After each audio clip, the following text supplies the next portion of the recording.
ಶರಣಾರ್ಥಿಗಳು. ಸ್ನೇಹಿತರೆ, ಈ ಭಾರತ ಉಪಖಂಡ ಶತಮಾನಗಳಿಂದ ಜರ್ಜರಿತವಾಗಿದ್ದು ಜಾತಿ ವ್ಯವಸ್ಥೆಯಿಂದ. ಇವತ್ತಿಗೂ ಕೂಡ ಭಾರತದಲ್ಲಿ ಜಾತಿ ಅನ್ನೋದೊಂದು ಪಿಡುಗು ಸಾಂಕ್ರಾಮಿಕ ರೋಗ ಅಂತ ನಾವು ತಿಳ್ಕೊಳ್ಳೇಬೇಕಾಗ್ತದೆ. ಪ್ರತಿಯೊಂದನ್ನು ಜಾತಿಯ ಹಿನ್ನೆಲೆಯಲ್ಲೇ ಅರ್ಥೈಸುವ, ಜಾತಿಯ ದೃಷ್ಟಿಕೋನದಿಂದಲೇ ಪರಿಗಣಿಸುವ ಪದ್ಧತಿ ಬಹುಶಃ ಭಾರತದಲ್ಲಿ ಅಲ್ಲದೆ ಮತ್ತೆಲ್ಲೂ ನಿಮಗೆ ಸಿಗೋದಿಲ್ಲ. ಹಾಗೆ ಈ ಜಾತಿ ವ್ಯವಸ್ಥೆಯ ಕ್ರೌರ್ಯವನ್ನ ಒಬ್ಬ ಪ್ರಸಿದ್ಧ ಲೇಖಕರು ತಮ್ಮ ಸಾಮಾಜಿಕ ಜಾಲತಾಣಗಳಲ್ಲಿ ತಮಗೆ ಆದ ಈ ಜಾತಿ ವ್ಯವಸ್ಥೆಯ ಕ್ರೌರ್ಯತೆಯ ಅನುಭವವನ್ನ ಅವರು ಕೆಲವೊಂದು ದಿವಸಗಳ ಹಿಂದೆ, ಕೆಲವು ವರ್ಷಗಳ ಹಿಂದೆ ಹಂಚಿಕೊಂಡಿದ್ದು ಇಂಗ್ಲಿಷ್ ನಲ್ಲಿ. ಅದನ್ನು ನಾನು ಕನ್ನಡಕ್ಕೆ ಅನುವಾದಿಸಿ ತಮ್ಮೆದುರುಗಡೆ ಇಡ್ತಾ ಇದ್ದೇನೆ. ಈ ಲೇಖಕರ ಹೆಸರು ಮೋಹನ್ ಗುರುಸ್ವಾಮಿ ಅಂತ. ಇವರು ಒಬ್ಬ ಲೇಖಕರು, ಪ್ರಸಿದ್ಧವಾದ ಲೇಖಕರು, ಆರ್ಥಿಕ ತಜ್ಞರು, ರಾಜಕೀಯ ತಜ್ಞರು, ರಕ್ಷಣಾ ವಿಷಯಗಳ ತಜ್ಞರು ಮತ್ತು ಸ್ವತಂತ್ರ ಬರಹಗಾರರು. ಇದು ಅವರ ಒಂದು ಸಂಕ್ಷಿಪ್ತವಾದ ಪರಿಚಯ.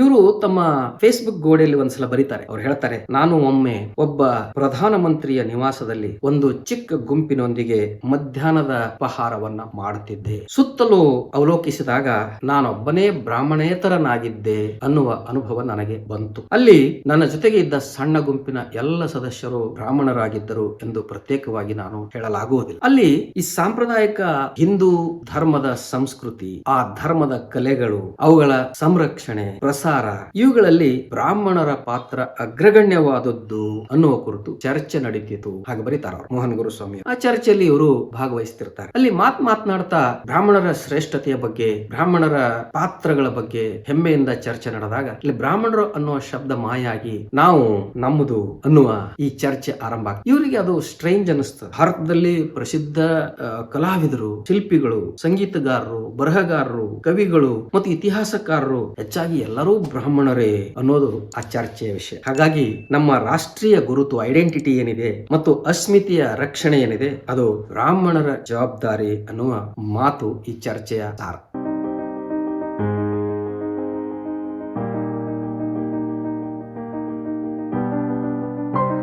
ಇಲ್ಲಿ ಬ್ರಾಹ್ಮಣರು ಎನ್ನುವ ಬದಲಾಗಿ ನಾನು ಹೇಳಿದಾಗೆ ಸಮಯ ಹೋದಾಗೆ ನಾವು, ನಮ್ಮವರು, ನಮ್ಮದು, ನಮ್ಮವರದು, ನನ್ನದು ಅನ್ನುವ ಪದ ಬಳಕೆ ಆರಂಭ ಆಗ್ತದೆ. ಅವಾಗ ಇವರಿಗೆ ಆಶ್ಚರ್ಯ ಆಗ್ತದೆ. ಇವರು ತಮ್ಮ ಪಕ್ಕದ ಮಹಿಳೆಗೆ ಹೇಳ್ತಾರೆ, ನಾನು ಬ್ರಾಹ್ಮಣನಲ್ರಿ, ನಾವು ನಮ್ಮದು ಅಂತ ಹೇಳ್ತಾ ಇದ್ದಾರೆ, ನಾನು ಹೊರಗಿನವನದೀನಿ, ನಾನು ಬ್ರಾಹ್ಮಣನ ಅಲ್ಲ ಅಂತ ಇವ್ರು ಹೇಳಿದಾಗ ಆಕೆಗೆ ಆಶ್ಚರ್ಯ, ಆಕೆಯ ಮುಖದ ಮೇಲೆ ಬೇಸರದ ಗೆರೆಗಳು ಮೂಡ್ತವೆ. ಆಗ ಆಕೆ ಇವರನ್ನ ಬ್ರಾಹ್ಮಣ ಅಂತ ತಿಳ್ಕೊಂಡಿದ್ರೇನೋ ಪಾಪ. ಇವರ ಹೆಸರು, ಇವರ ಶೈಕ್ಷಣಿಕ ಹಿನ್ನೆಲೆ, ಇವರು ವಿವಿಧ ಕ್ಷೇತ್ರಗಳಲ್ಲಿ ಮಾಡಿದ ಸಾಧನೆಗಳ ಆಧಾರದಲ್ಲಿ ಇವರೊಬ್ಬ ಬ್ರಾಹ್ಮಣರು ಅಂತ ಅವರು ಬಹುಶಃ ತಿಳ್ಕೊಂಡಿದ್ರು ಅಂತ ಕಾಣ್ತದೆ. ಆಗ ಆ ಮಹಿಳೆ ಉಳಿದ ಆ ಗುಂಪಿನಲ್ಲಿರತಕ್ಕಂತ ಸದಸ್ಯರನ್ನ ಕುರಿತು ಹೇಳ್ತಾಳೆ, ಚರ್ಚೆ ಇಲ್ಲಿಗೆ ನಿಲ್ಲಿಸಿಬಿಡಿ, ಮೋಹನ್ ಗುರುಸ್ವಾಮಿ ಅವರು ನಮ್ಮವರಲ್ಲ, ಬ್ರಾಹ್ಮಣರಲ್ಲ. ಆಗ ಎಲ್ಲರೂ ಥಟ್ಟನೆ ಗಾಬರಿಯಾಗಿ ತಮ್ಮ ಚರ್ಚೆಯನ್ನ ನಿಲ್ಲಿಸಿ ಮೋಹನ್ ಗುರುಸ್ವಾಮಿ ಅವರ ಕಡೆಗೆ ಎಲ್ಲರೂ ದಿಟ್ಟಿಸಿ ನೋಡ್ತಾರೆ. ಆ ತಕ್ಷಣಕ್ಕೆ ನಾವೆಲ್ಲ ಒಂದೇ ಅನ್ನುವ ಆ ವಾತಾವರಣ ಏನಲ್ಲಿ ಸೃಷ್ಟಿಯಾಗಿತ್ತು ಉಪಹಾರದ ಸಂದರ್ಭದಲ್ಲಿ, ಅದು ಆಟೋಮೆಟಿಕಲಿ ತನ್ನಿಂದ ತಾನೇ ಮಾಯವಾಗಿ ಹೋಗಿ ಒಂದು ಬಿಗುವಿನ ವಾತಾವರಣ ನಿರ್ಮಾಣ.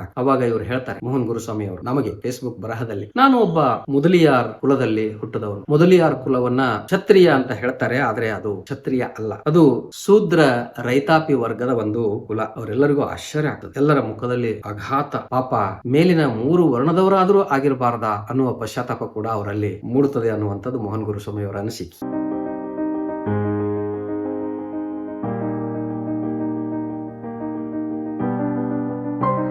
ಇದಾದ ಕೆಲವು ವರ್ಷಗಳ ನಂತರ ಈ ಮೋಹನ್ ಗುರುಸ್ವಾಮಿ ಅವರು ರೇಜಾಂಗ್ಲಾ ಯುದ್ಧದ ಬಗ್ಗೆ ನವೆಂಬರ್ 18, 1962ರಲ್ಲಿ ಒಂದು ಗ್ರಂಥವನ್ನ ಅಥವಾ ಒಂದು ಲೇಖನವನ್ನ ಬರೆದಿರ್ತಾರೆ. 13 ಕುಮಾವುನ್ ರೈಫಲ್ಸ್ ಗೆ ಸಂಬಂಧಪಟ್ಟಂತಹ ಸಿ ಕಂಪನಿ ಚೀನಾದ ಬೃಹತ್ ದಾಳಿ ತಡೆ ಹಿಡಿದಿದ್ದರ ಕುರಿತು, ಆ ಹೋರಾಟದ ಕುರಿತು ಬರೆದಂತಹ ಲೇಖನ. ಆ ಕುಮಾವುನ್ಗಳ ಸಿ ಕಂಪನಿ ಹರಿಯಾಣದ ಅಹಿರ್ಗಳದು. ಹರಿಯಾಣದ ಅಹಿರ್ಗಳೇ ಆ ಸಿ ಕಂಪನಿ, ಕುಮಾವುನ್ ಸಿ ಕಂಪನಿಯ ಯೋಧರವರು. ಇವರು ಚೀನಾದ ಈ ಆಕ್ರಮಣವನ್ನ ಹೇಗೆ ಹಿಮ್ಮೆಟ್ಟಿಸಿದ ಅನ್ನೋದು ಕುರಿತು ಮೋಹನ್ ಗುರುಸ್ವಾಮಿ ಅವರು ಬರೆದ ಲೇಖನ. ಈ ಲೇಖನ ಯಾದವ ಸಮುದಾಯ ಆ ದಿನದಲ್ಲಿ ಬಹಳ ದೊಡ್ಡ ಮಟ್ಟಿಗೆ ಈ ಲೇಖನವನ್ನ ಓದಿ ಅದನ್ನ ಪ್ರಚಾರ ಮಾಡ್ತಾರೆ. ಈ ಲೇಖನ ಪ್ರಕಟವಾದ 1 ವರ್ಷದ ನಂತರ ಸಾವಿರಾರು ಪ್ರತಿಗಳು ಅಲ್ಲಿ ಹೋಗಿಬಿಡ್ತವೆ, ಮಾರಾಟ ಆಗ್ತವೆ. ಆ ಮಾರಾಟ ಅಥವಾ ಫ್ರೀ ಡಿಸ್ಟ್ರಿಬ್ಯೂಷನ್ ಕೂಡ ಈ ಮಥುರಾದ ಅಖಿಲ ಭಾರತ ಯಾದವ್ ಮಹಾಸಂಘದವರು ಮುದ್ರಿಸಿ ಎಲ್ಲರಿಗೂ ವಿತರಿಸ್ತಾರೆ ಈ ಲೇಖನ. ಸೊ ಹೀಗೆ ಈ ಯಾದವರು ಯಾವ ಈ ಕುಮಾವುನ್ ಸಿ ಕಂಪನಿಯ ಯೋಧರಾಗಿದ್ರು, ಆ ಯೋಧರಿಗೆ ಸಂಬಂಧಪಟ್ಟಂತ ಜಾತಿಯವರಾದಂತಹ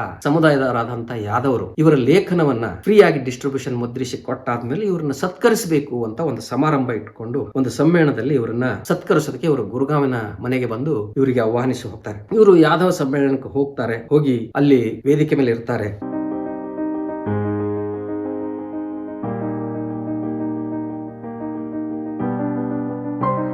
ಅದರಲ್ಲಿ ಆ ಕಾರ್ಯಕ್ರಮದ ಅಧ್ಯಕ್ಷತೆ ವಹಿಸಿದಂತಹ ಒಬ್ಬ ಗಣ್ಯರು ಪ್ರಾಸ್ತಾವಿಕವಾಗಿ ಮಾತನಾಡ್ತಾ ಮೋಹನ್ ಗುರುಸ್ವಾಮಿ ಅವರು ಒಬ್ಬ ಯಾದವ ಜನಾಂಗದ ಅತ್ಯಂತ ಪ್ರತಿಭಾವಂತ ಬುದ್ಧಿಜೀವಿ ಅಂತ ಹೊಗಳ್ತಾರೆ. ಇವರಿಗೆ ಆಶ್ಚರ್ಯ ಆಗ್ಬಿಡ್ತದೆ. ಆಗ ಅವ್ರು ಹೇಳ್ತಾರೆ, ನಾನು ಯಾದವ ಸಮುದಾಯದವನಲ್ಲ.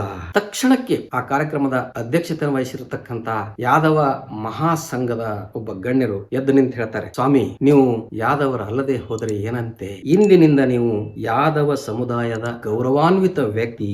ಆಶ್ಚರ್ಯ ಆಗ್ತದೆ. ಅವರು ನೆನೆಸ್ಕೊಳ್ತಾರೆ, ಕೆಲವು ದಿನಗಳ ಹಿಂದೆ ಪ್ರಧಾನ ಮಂತ್ರಿಯ ಮನೆಯಲ್ಲಿ ಮಧ್ಯಾಹ್ನದ ಸಂದರ್ಭದಲ್ಲಿ ಉಪಹಾರದ ವೇಳೆಯಲ್ಲಿ ನಡೆದಂತಹ ಒಂದು ಸಣ್ಣ ಚರ್ಚೆ.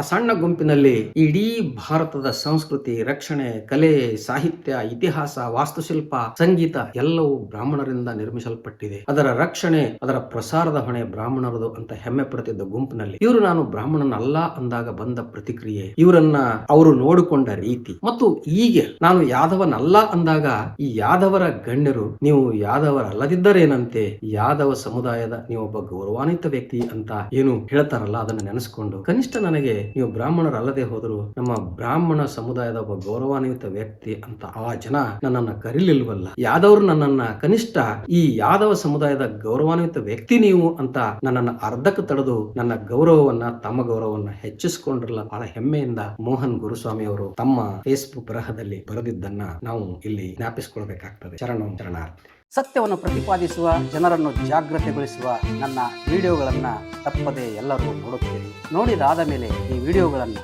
ನೀವಷ್ಟೇ ನೋಡಿ ಮರೆತು ಬಿಡದೆ ನಿಮ್ಮ ಸಮೀಪದ ಬಂಧುಗಳಿಗೂ ಸ್ನೇಹಿತರುಗಳಿಗೂ ಹಂಚಿಕೊಳ್ಳುವುದನ್ನು ಮರೆಯದೆ ನನ್ನ ಈ ಚಾನಲ್ನಲ್ಲಿ ಬರತಕ್ಕಂಥ ಜಾಯಿನ್ ಆಪ್ಷನನ್ನು ನಿಮ್ಮದಾಗಿಸಿಕೊಳ್ಳಿ. ಈ ಚಾನಲ್ಗೆ ಸದಸ್ಯರಾಗುವ ಮೂಲಕ ಚಾನಲನ್ನು ಬಲಪಡಿಸುವ ಕಾರ್ಯ ನೀವು ಮಾಡ್ತಾ ಹೋದರೆ ನಾನು ಕೂಡ ಅನೇಕ ನಿಗೂಢವಾಗಿ ಮರೆಯಾದ ವಿಷಯಗಳು ತಮ್ಮೆದುರುಗಡೆ ಇಡ್ತಾ ಹೋಗ್ತೇನೆ. ಎಲ್ಲರಿಗೂ ಶರಣು.